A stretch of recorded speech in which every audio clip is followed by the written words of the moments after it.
बेहतर प्रबंधन और आधारभूत ढांचे के विकास ने राजस्थान पर्यटन को 7 समंदर पार तक ख्याति दिलाई है। कोविड के बाद राजस्थान को सबसे सुरक्षित प्रदेश माना जा रहा है।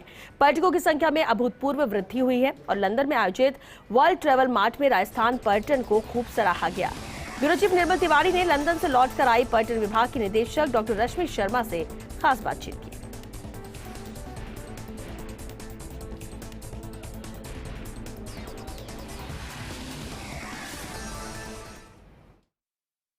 पर्यटन सीजन शुरू हो चुका है और लगातार जिस तरह से मेले, उत्सव, इवेंट्स तमाम जो पूरी एक श्रृंखला जो तैयार की थी पर्यटन विभाग ने, वो जारी है। पर्यटकों की संख्या में अभूतपूर्व वृद्धि हुई है और जैसा मैंने पहले भी कहा था, no off season all season tourism season. हमारे साथ इस समय पर्यटन विभाग की निदेशक डॉक्टर रश्मि शर्मा मौजूद हैं। रश्मि जी, सबसे पहले तो बहुत बहुत बधाई, जिस तरह से एक शानदार आगाज़ हुआ है पर्यटन सीजन का। अभी WTM लंदन का भी आयोजन हुआ है, किस तरह से पूरा आयोजन रखा गया और इससे परस्पर टूरिज्म को कितना फ़ायदा होगा? वर्ल्ड ट्रैवल मार्ट एक सबसे आई वुड से सबसे इम्पॉर्टेंट मार्ट होता है। 7, 8, 9 तारीख को ये आयोजित किया गया लंदन में और विश्व भर से जैसा आप जानते हैं कोविड की परिस्थितियों के बाद में सब कुछ धीमा पड़ गया था, तो बहुत ही ज़्यादा उत्साह के साथ सभी देशों ने पार्टिसिपेट किया। भारत सरकार इसमें वहाँ पे मौजूद थी और राज्य का पार्टिसिपेशन वहाँ पे रहा और काफ़ी ज़्यादा पॉजिटिव रिस्पांस हमें वहाँ मिला है इस बार। जी, ऐसा भी सुनने में आया कि वहाँ पर राजस्थान में जो प्रयास किए गए पर्यटन को लेकर, खासकर राजस्थान सरकार, मुख्यमंत्री अशोक गहलोत जी के नेतृत्व में जो काम हुआ प्री कोविड भी पोस्ट कोविड, उसको बड़ी सराहना मिली और उम्मीद की जानी चाहिए। अब चूंकि पैलेस ऑन व्हील्स को भी दोबारा से शुरू कर दिया गया और हमने तो एक नई मिसाल पेश की जब सारी लग्जरी टूरिस्ट ट्रेन बंद है, हमारी शुरू हुई है, तो किस तरह का रिस्पॉन्स है और क्या लगता है फ्यूचर में इसके बड़े पॉजिटिव इसके रिस्पॉन्स आएगा इसका? इंडीड आएंगे, क्योंकि ये 2-3 दिन में हमने काफ़ी सारी B2B मीटिंग्स भी वहाँ पे की और कुछ तो जैसे पहले ही ऑर्गेनाइज थी मीटिंग्स, उनके अलावा भी बहुत सारे लोग हमसे डिस्कस करने के लिए वहाँ पे आए, जिसमें इंडस्ट्री से रिलेटेड लोग थे। तो जो भी हमारे राज्य के इंटरवेंशंस हुए हैं, माननीय मुख्यमंत्री महोदय की जो पहल यहाँ रही है पर्यटन को इंडस्ट्री के रूप में पूरा दर्जा देने के लिए, वास्तविक रूप से वो सारी बातें हमने वहाँ पे कही। फिल्म टूरिज़्म प्रमोशन की बात भी की, न सिर्फ विदेश मतलब अन्य देशों के लोगों द्वारा भी, अन्य राज्य जो भारत के राज्य भी वहाँ पे मौजूद थे। MP था, महाराष्ट्र था, केरल था, तो उनके ऑफिशियल्स भी काफ़ी क्यूरियस थे ये जानने के लिए कि हमारे राज्य में क्या हो रहा है। तो इससे काफ़ी पॉजिटिव संकेत मिले हैं। इंडस्ट्री से रिलेटेड जो लोग हैं वहाँ पे हैं, यहाँ आने के इच्छुक हैं, उस तरह के उनको बताया गया। वीज़ा का एक इशू था जो हमने वहाँ पे भारत सरकार को भी रेज़ किया था, जो कि काफ़ी लोगों की वहाँ पे एक क्वेरी इस संदर्भ में थी।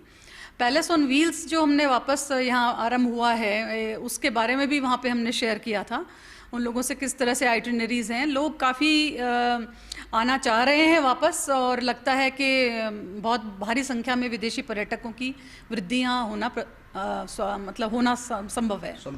रश्मि जी, G20 भी एक बड़ा इवेंट होने जा रहा है और राजस्थान अब चूंकि हमारे पास रहने वाला है, उसकी प्रेसिडेंसी हमारे पास आएगी 1 साल के लिए, किस तरह का है और कैसे कैसे ऑर्गेनाइज कर रहे हैं उसको?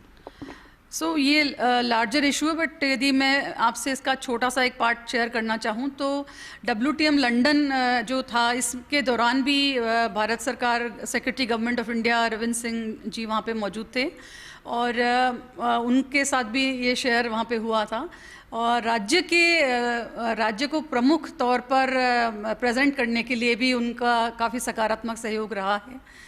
2-3 दिन का जो भी आयोजन यहाँ पे रहेगा, उसमें हमारे को चांस है कि हम हमारी कला, संस्कृति, इवन सुविनर्स के माध्यम से, जैसे कि हमारी लहरिया है, बांधनी है, पगड़ी है, साफा है, सारी चीज़ें हैं वो प्रेजेंट करेंगे। खाली देश में ही नहीं, विदेश में उसकी हमारी धूम मचने की संभावना है। रश्मि जी, एक अंतिम सवाल, संक्षिप्त में जानकारी चाहूँगा, क्योंकि अब WTM हो चुका है, जनवरी में फितूर भी होना है स्पेन में, उसके बाद ITB बर्लिन भी होगा और कुछ डोमेस्टिक मार्ट्स भी हैं जो अमृतसर है, मुंबई, मदुरई, सारा। किस तरह की तैयारियां और क्या उम्मीद करें कि वित्त वर्ष समाप्त होते होते हम जो सोचते थे कि एक बार पायनियर के तौर पर हम जाने जाते थे टूरिज्म के, हम उस मुकाम तक पहुंचेंगे? मुझे पूरी आशा है कि हम पहुंचेंगे, क्योंकि पॉलिसी स्तर पर भी प्रयास हैं, मार्केटिंग स्तर पर प्रयास हैं, इंफ्रास्ट्रक्चर के स्तर पर प्रयास हैं, प्रोडक्ट्स को री इंजीनियरिंग करके जिस तरह के प्रयास हैं कि आएँ तो लोगों को एक्सपीरियंस अच्छे मिले, वो भी प्रयास हो रहे हैं। तो कई बार क्या है कि हम अपनी प्रेजेंटेशन नहीं कर पाते हैं, तो मार्केटिंग भी उतनी ही आवश्यक है, ना सिर्फ देश में बल्कि विदेश में। तो इस तरह की जो पहल अब हुई है, प्रीवियसली भी जो मार्ट्स हुई हैं, पिछले दिनों पाटा में principal secretary madam Gayatri Rathore ji ने पार्टिसिपेट करके वहाँ पे पूरा अपना बताया था। इसी तरह से ये जो WTM में हुआ, फिर हम फितूर में और ITB बर्लिन हैं, जो ये एक तरह से मुख्य रहते हैं, इनमें जाने से एसेंशली एक तरह से हमें विजिबिलिटी मिलती है। चलिए, बहुत बहुत धन्यवाद। देखिए, साफ तौर पर कहा जा सकता है ना, जब आप कुछ करना चाहें तो पूरी कायनात आपका साथ देती है, और वही राजस्थान के परिप्रेक्ष्य में कहा जा सकता है। जब कोविड के दौर में पर्यटन ढांचा पूरी तरह चरमरा गया था, उस दौर में भी मुख्यमंत्री अशोक गहलोत के नेतृत्व में राजस्थान में बहुत शानदार काम हुआ। वैक्सीनेशन की बात करें तो एक राजस्थान को एक मॉडल स्टेट के तौर पर जाना गया। उसका फ़ायदा ये हुआ कि पूरी देश दुनिया में राजस्थान को एक सुरक्षित प्रदेश के तौर पर माना गया, और यही कारण है कि जब पूरे हिंदुस्तान में दूसरे राज्य पर्यटकों के लिए जूझ रहे थे, तो हमारे यहाँ पर्यटन में 85% से ज़्यादा वृद्धि हुई। तो निश्चित तौर पर उल्लेखनीय है। विदेश में जो मार्ट्स हो रही हैं उसमें पार्टिसिपेट कर रहे हैं, रोड शो किए जा रहे हैं, देश के अंदर जो मार्ट्स हो रही हैं उसमें किए जा रहे हैं, मेले उत्सव हमारे पर्यटकों को आकर्षित कर रहे हैं। और अब चूंकि G20 जैसा भी एक बड़ा इवेंट राजस्थान ऑर्गेनाइज करने जा रहा है, तो निश्चित तौर पर कहा जा सकता है कि भविष्य सुनहरा है। और जिस तरह की योजनाएं सामने लाई जा रही हैं, निश्चित तौर पर पर्यटन को उद्योग का दर्जा देना हो या पर्यटन क्षेत्र से जुड़े स्टेक होल्डर्स को रियायतें देना हो, निश्चित तौर पर तेजी से पर्यटन मुख्यधारा में लौटा है और राजस्थान एक मिसाल के तौर पर देखा जा रहा है। कैमरा पर्सन नरेंद्र शर्मा के साथ Nirmal Tiwari, First India news, Jaipur. चलिए, खबरों का इस सफर आगे भी जारी रहेगा।